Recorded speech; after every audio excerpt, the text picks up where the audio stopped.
Good morning मित्रांनो. आजच्या ठळक बातम्या. दिल्लीतून उद्धव ठाकरेंना फोन. विदेशात जाणाऱ्या शिष्टमंडळात ठाकरेंच्या खासदारालाही स्थान. केंद्र सरकार दहशतवादाविरोधात भारताची भूमिका मांडण्यासाठी परदेशात एका शिष्टमंडळ पाठवणार असून त्यात शिवसेना उद्धव ठाकरे पक्षाचे खासदार समावेश नव्हत्या. त्यानंतर केंद्रीय मंत्री किरण रिजिजू यांनी 19 मे रोजी शिवसेना उद्धव बाळासाहेब ठाकरे प्रमुख यांच्याशी या शिष्टमंडळासंदर्भात दूरध्वनीवरून संवाद साधला. त्यानंतर आता खासदार प्रियंका चतुर्वेदी या शिष्टमंडळाच्या भाग असतील असे शिवसेना उद्धव ठाकरे पक्षाकडून सांगण्यात आले आहे. हेराफेरी 3 सोडल्याबद्दल अक्षयने परेश रावल यांना पाठवली नोटीस. 25 कोटींची मागितली भरपाई. हेराफेरी 3चे शूटिंग अर्धवट सोडल्याबद्दल अभिनेता अक्षय कुमारने अभिनेता परेश रावल यांना कायदेशीर नोटीस पाठवली आहे. रिपोर्टनुसार परेश यांनी सिनेमासाठी करार केला होता आणि आगाऊ रक्कम देखील घेतली होती. हिंदुस्तान टाइम्सच्या वृत्तानुसार सिनेमाचे निर्माते अक्षय कुमार यांनी परेश रावल यांच्याकडून 25 कोटीची भरपाई मागितली आहे. आरोपींसोबत पार्टी करणाऱ्या नाशिकमधील 3 पोलिसांना आयुक्तांनी सेवेतून केले बडतर्फ. गंभीर गुन्ह्यातील आरोपींसोबत पार्टी केल्याबद्दल नाशिक पोलीस दलातील 3 पोलिसांना थेट सेवेतून बडतर्फ करण्यात आले आहे. पद्मसिंह राहुल, विक्की चव्हाण आणि दीपक जठार अशी या कर्मचाऱ्यांची नावे आहेत. शनिवारी दुपारी नाशिक जिल्हा रुग्णालयातून मध्यवर्ती कारागृहात जाताना रस्त्यात उपनगर हद्दीत एका हॉटेलवर थांबून पोलिसांनी ही पार्टी केली. गुन्हा शाखेच्या पथकाने हॉटेलवर छापा टाकला. ही पार्टी आढळून आली होती. मटका किंगला राष्ट्रवादी काँग्रेसमधून काढलं. आमदार प्रताप पाटील चिखलीकरांनी चूक सुधारली. नांदेड शहरातील मटका किंग गुंड अनवर अली खानला सोमवारी आमदार प्रताप पाटील चिखलीकर यांनी राष्ट्रवादी काँग्रेसमध्ये प्रवेश दिला होता. मोठ्या प्रमाणावर टीका झाल्यावर मंगळवारी त्यांचे प्रवेश रद्द केल्याची माहिती आमदार चिखलीकर यांनी ABP माझ्याशी बोलताना दिली. दरम्यान काही दिवसापूर्वी अजित पवारांनी पक्षात प्रवेश देताना चरित्र तपासा, गुंडा आणि 2 नंबरचे धंदे करणाऱ्यांना प्रवेश देऊ नका असे म्हटले होते. पुण्यामध्ये पुरुष डॉक्टराने पहाटे घरात शिरून महिला डॉक्टरांचा केला विनयभंग. पुण्यामध्ये एका पुरुष डॉक्टराने 8 मे रोजी पहाटे 3 वाजता सुमारास जबरदस्ती महिला डॉक्टराच्या घरात शिरून विनयभंग केल्याचा प्रकार समोर आला आहे. या प्रकरणी 28 वर्षीय पीडित महिला डॉक्टरच्या तक्रारीवरून भारतीय विद्यापीठ पोलीस ठाण्यात डॉक्टर दीपक बालाजी डवले वय 35 यांच्याविरुद्ध गुन्हा दाखल करण्यात आला आहे.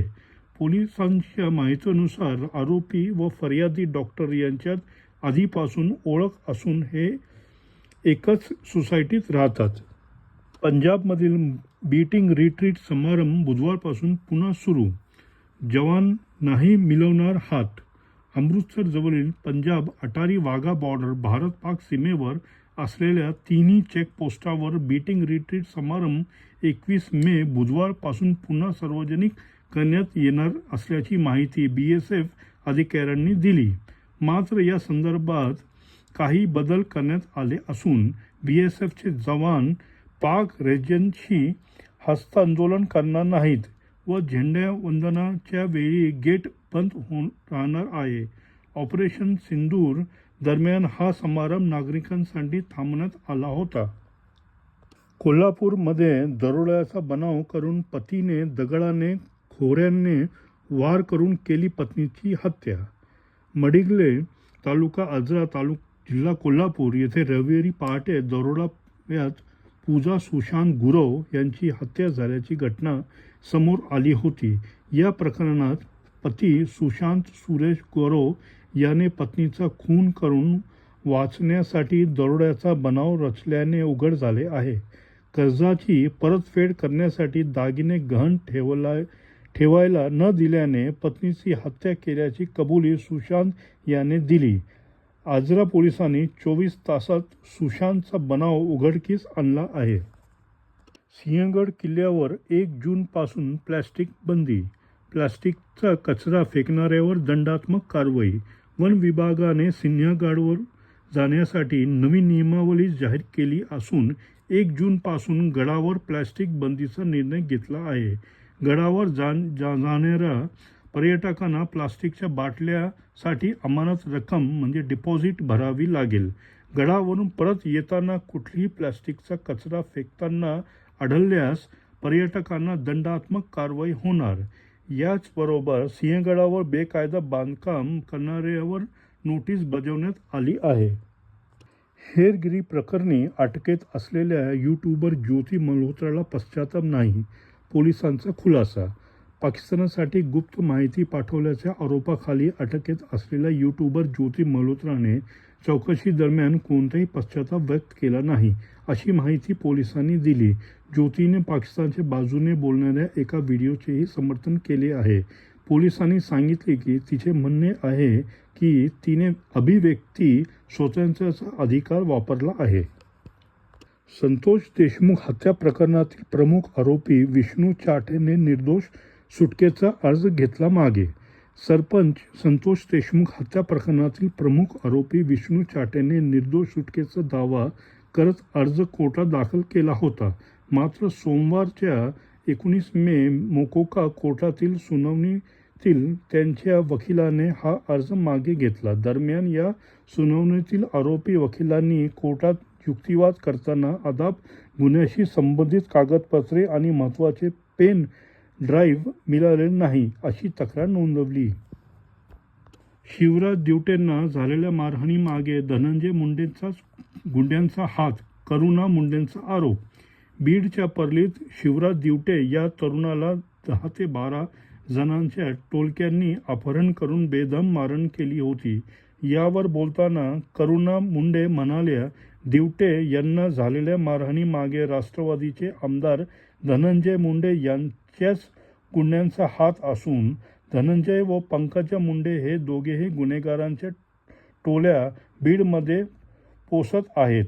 त्या पुढे म्हणाल्या, बीडच्या जवळपास 10 ते 8 हजार गुन्हेगार आहेत.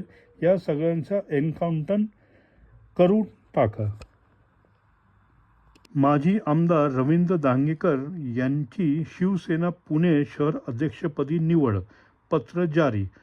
उपमुख्यमंत्री तथा शिवसेना मुख्य नेता एकनाथ शिंदे यांची आगामी महापालिका निवडणुकाच्या अनुषंगाने माजी आमदार रवींद्र दांगेकर यांना पुणे शहरात पक्षवाढीची जबाबदारी दिली.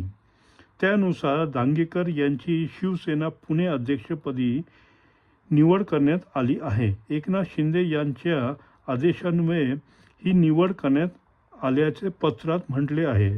शिवसेना सचिव संजय मोरे यांच्या सहीने हे पत्र देण्यात आले.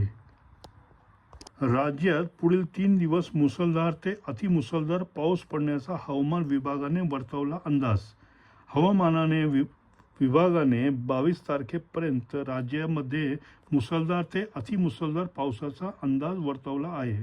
कोकणसाठी बुधवारी रेड अलर्ट जारी करण्यात आला आहे असून मुसळधार पावसाची शक्यता वर्तवण्यात आली आहे. तर विदर्भ, मराठवाडा आणि इतर महाराष्ट्रासाठी पुढील 2 दिवस ऑरेंज अलर्ट जारी करण्यात आला आहे. सातारा, कोल्हापूर, पुणे जिल्ह्याच्या घाट मथ्यावर 4 ते 5 दिवस मुसळधार पावसाची शक्यता वर्तवली आहे. मित्रांनो, हा बुलेटिन जर आवडला असेल तर सबस्क्राईब, लाईक, शेअर, कमेंट जरूर करा. जय हिंद, जय महाराष्ट्र.